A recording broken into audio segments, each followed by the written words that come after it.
আমাদের দেশে যারা ক্ষমতা থেকে বিদায় হয় তাদের হাজার হাজার কোটি টাকার মালিক হয়ে বিদায় হয়। আমরা এর পরিবর্তন চাই। কি বলেন?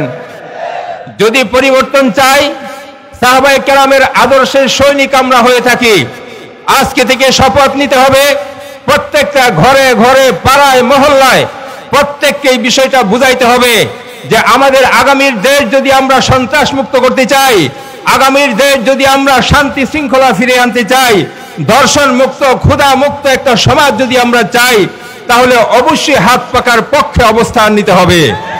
আল্লাহ তাআলা আমাদের সকলকে হাত পাকার পক্ষে অবস্থান নেওয়ার তৌফিক দান করুন। আসসালামু আলাইকুম ওয়া রাহমাতুল্লাহ। আলহামদুলিল্লাহি রাব্বিল আলামিন ওয়াসসালাতু ওয়াসসালামু আলা সাইয়্যিদিল আমবিয়া ওয়াল মুরসালিন ওয়া আলা আলিহি ওয়া আসহাবিহি আজমাইন। আউযু বিল্লাহি মিনাশ শাইতানির রাজীম।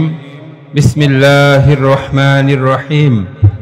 ওয়াকুল জাআল হক ওয়া যাহাকাল বাতিল ইন্নাল বাতিলা কানা যাহুকা।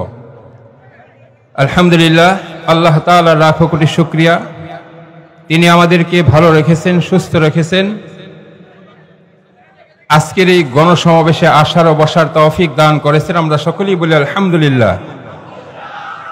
আজকের এই গণসমাবেশের মাননীয় সভাপতি উপস্থিত আছেন, আমাদের প্রধান অতিথি মুফতি সৈয়দ মোহাম্মদ ফয়জুল করিম শাইখে চরমনাই, উপস্থিত আছেন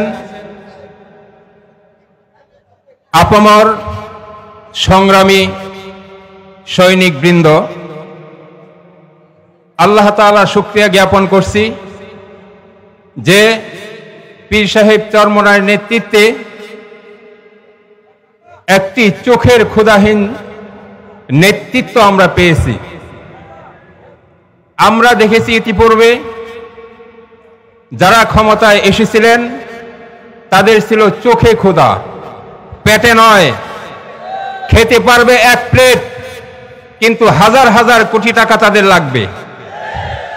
কিন্তু আমাদের নেতৃবৃন্দ চোখে কোনো খিদা নেই, সাহাবায়ে কেরামের মধ্যে তাদের পেটে খিদা আছে।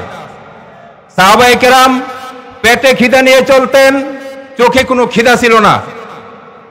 এই জন্য তারা সোনার দেশ, সোনার একটা পৃথিবী তারা উপহার দিতে পেরেছিলেন। যেই হযরত উমর রাদিয়াল্লাহু তাআলা আনহু ছিলেন অর্ধজাহানের খলিফা, তিনার ইন্তেকালের পরে ওনার পরিবার লালন পালনের জন্য সরকারি কোষাগার থেকে ভাতা দিতে হয়েছে। দেখেন কত বড় ধনী লোক ছিলেন তিনি। আর আজকে দিনে দেখা যায় আমাদের দেশে যারা ক্ষমতা থেকে বিদায় হয় তাদের হাজার হাজার কোটি টাকার মালিক হয়ে বিদায় হয়। আমরা এর পরিবর্তন চাই। কি বলেন? যদি পরিবর্তন চাই, সাহাবায়ে কেরামের আদর্শের সৈনিক আমরা হয়ে থাকি, আজকে থেকে শপথ নিতে হবে, প্রত্যেকটা ঘরে ঘরে পাড়ায় মহল্লায় প্রত্যেককে এই বিষয়টা বুঝাইতে হবে যে আমাদের আগামীর দেশ যদি আমরা সন্ত্রাস মুক্ত করতে চাই, আগামীর দেশ যদি আমরা শান্তি শৃঙ্খলা ফিরে আনতে চাই, ধর্ষণ মুক্ত ক্ষুধা মুক্ত একটা সমাজ যদি আমরা চাই, তাহলে অবশ্যই হাত পাকার পক্ষে অবস্থান নিতে হবে। আল্লাহ তাআলা আমাদের সকলকে হাত পাকার পক্ষে অবস্থান নেওয়ার তৌফিক দান করুন। আমিন ওয়া আখিরু দাওয়ানা আলহামদুলিল্লাহি রাব্বিল আলামিন।